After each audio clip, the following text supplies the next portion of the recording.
I mean, Ingram, you know what I'm saying? But I mean, think about it.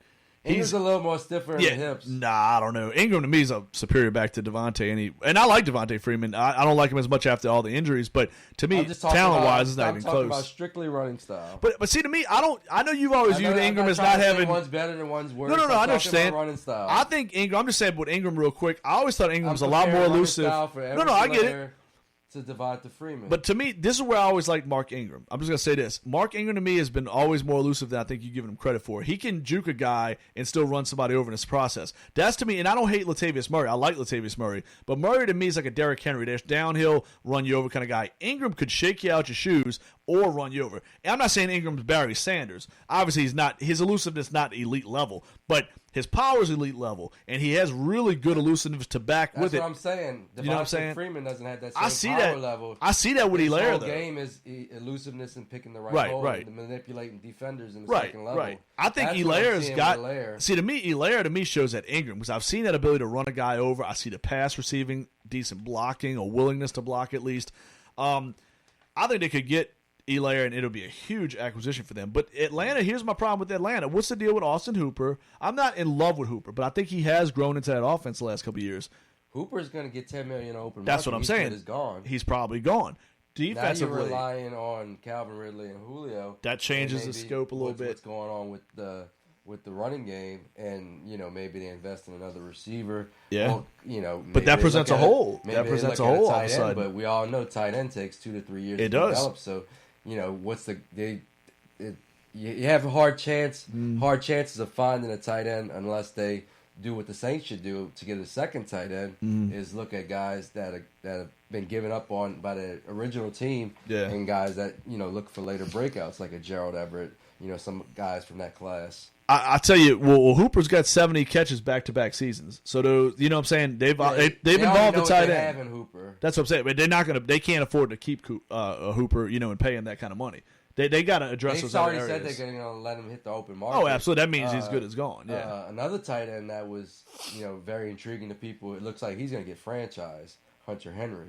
Yeah, that's a smart move. I think Henry's the truth, man. I think he's a great player. I think Hunter Henry just needs to stay on the field and stay healthy. That's the thing. I think he's got potential to be a top 2 or 3 tight end in the league. Tight end is one of the most injured positions in the league. So that's the scary thing about him. Yeah. But it looks like he's going to stay with his home franchise. I think he can be in that George Kittle, Travis Kelce conversation. I think he's a guy that could definitely do it. He's a little closer to me. I've got a big love fest still for Evan Ingram if he ever puts it together. And he's been hurt a lot. And I don't like the Giants' brain trust. I think they've misused him. Yeah. It's right. It takes a little time. I mean, the greatest tight end of all time spent his whole career injured. Exactly. Gronkowski. And I mean, I think Evan Ingram and Hunter Henry, to me, are those two guys that are so close to being great at tight end, man. I really feel that. But here we go. I mean, but like I said, so overall, you're saying no. If you're Tampa, and I'm okay. I can understand where you're coming from because I don't hate Winston. I'm not saying Winston I got is the doubts best about choice. Winston. I am intrigued to see what he can do. If he could see, because how many times you see him go like this in the game? No, I mean, I see some weird shit. Maybe the vision, it might be like Wild Thing on Major League. I mean, I know vision things offhand, man. I know that whole thing. I think he has the tools to run Arians' offense better.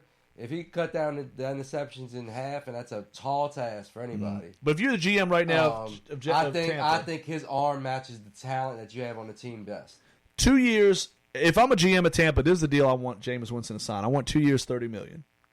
And I want to draft a mid-round quarterback. I want somebody that falls who might have been considered a top 5 quarterback. I don't like Fromm at all. I'm not a big Fromm guy. I think you're wasting your time with Fromm. But say let's just say a Hurts or Easton falls in the third. Could that happen? I actually like Teddy Bridgewater to go to a team that you saw Winston going to, and that's the Chargers. I think they have a better team built to kind of rely on their defense, right? And to get guys he could be more of a short intermediary, a game manager that makes some plays occasionally. With Eckler, Keenan Allen won some of the best routes in the NFL, right?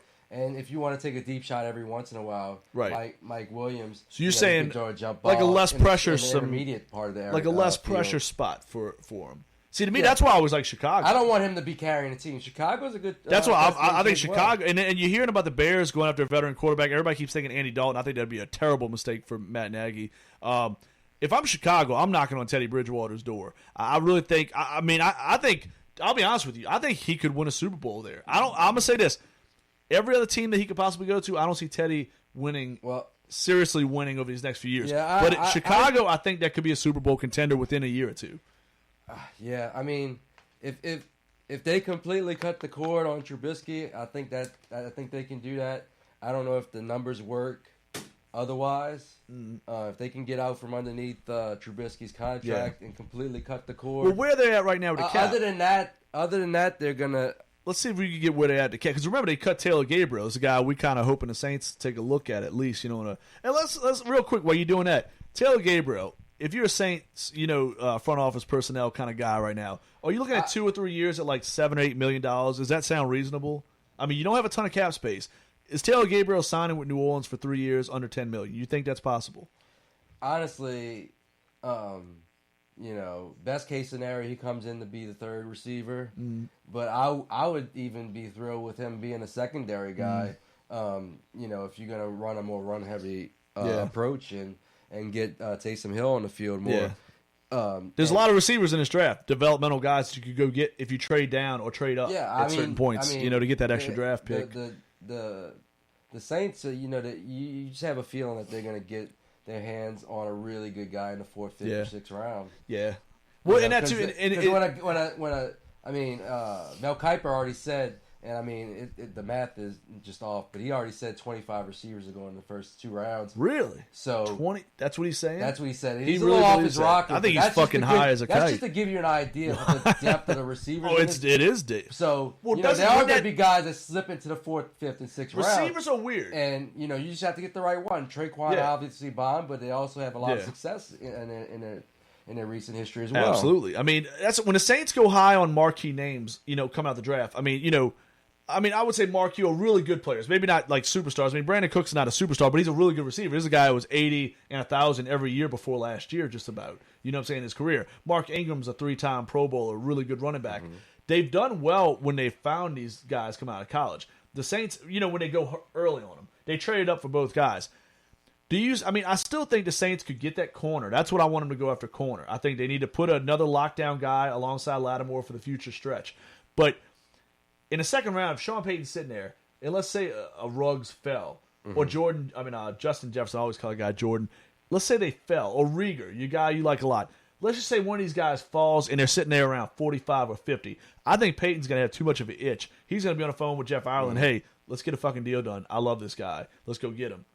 Yeah. I think that's very possible. And trading up the 2021 picks. And Reagan ran a little bit slower 40 than people expected. A 4.43, which is still blazing. Yeah, it's still pretty fucking good. A lot of people expect him to run in the 4.3s, but that may drop him into that second round, which makes it it makes one franchise very happy because they don't have to pay the iron price for that guy. He may slip into a part of the draft where they can get into. Yeah, no doubt. I mean, there's a lot of great receivers. I mean, $26 million for the Bears. Oh, so they could go get Teddy. They could get Teddy. Yeah, I mean, they won't have much left over after that. I don't think they have a lot of holes. They cut some guys that they have to replace. I like that team. I mean, you look at receiver, Allen Robinson. They got the who's the 3rd-year guy I'm forgetting about? Anthony Miller, the receiver.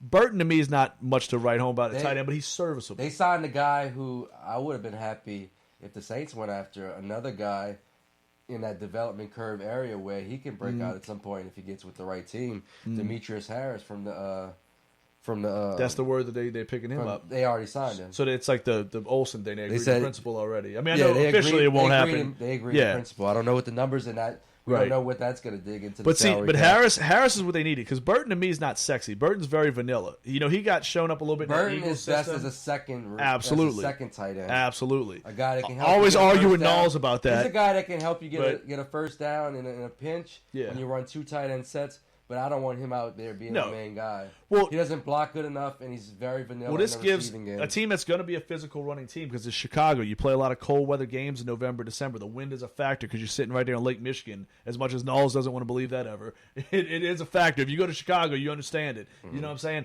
Here's my thing. Say Teddy Bridgewater goes to that team. You have a 2 tight end system with those 2 guys. You got David Montgomery, who looks like he could be a really solid running back. Tariq Cohen, who's a scat back that can catch 75 passes in his sleep. You got 2 quality receivers, Allen Robinson, Anthony Miller.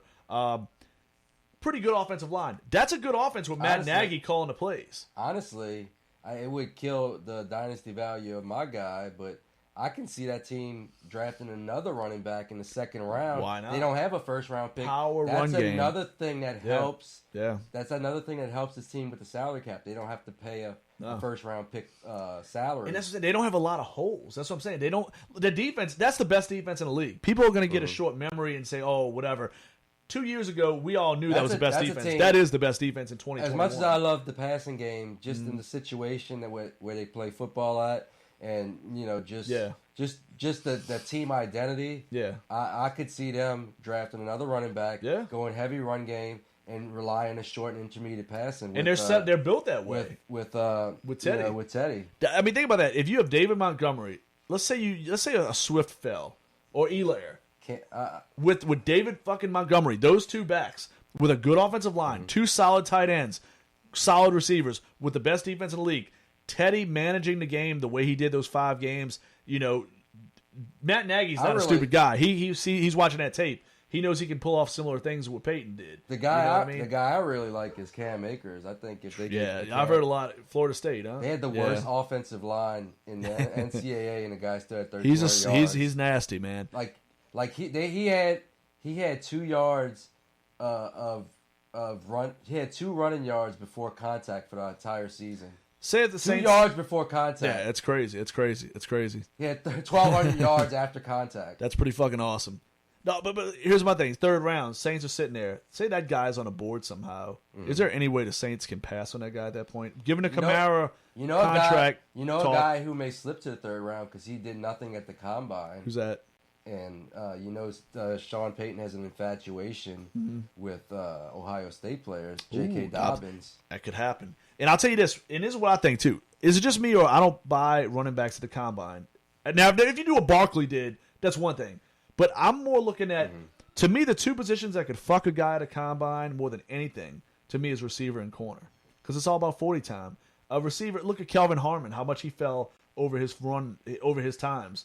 You know what I'm saying? That was a guy who was considered a top 3 receiver going into his last year in college. And draft capital is almost a self-fulfilling prophecy. If you get first-round draft capital, they're going to try their best to get you on the field. Yeah. If you slip into the 3rd or 4th round, you're going to have to do everything you can to get on the field. You got to work your ass off. Yeah. I mean, like Chris Carson, we joke about that, but into the building, you have to show you deserve to get playing absolutely, time. And you have to play for a team that's like a Pete Carroll or Sean Payton or Bill Belichick, who has the balls. All the while, who does that? You got to get in that organization while getting to even the ball have that thrown chance. to you by the 2nd or 3rd string quarterback. Well, right. That's what I'm saying. I mean, you got to be in that right organization. All right, man. Well, let's get you ready to bounce out of here. We're doing another show this week. Man, we got some excitement. I think we're gonna come back Wednesday. If everybody's cool hump day, baby, humping around like Bobby Brown. I see my chiropractor, my back. You gotta get a Becky out of me. My back and my neck all busted up, but we out of here. We out, y'all. Love it.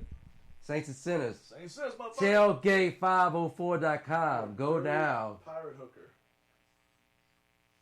Go F yourself, San Diego. All right.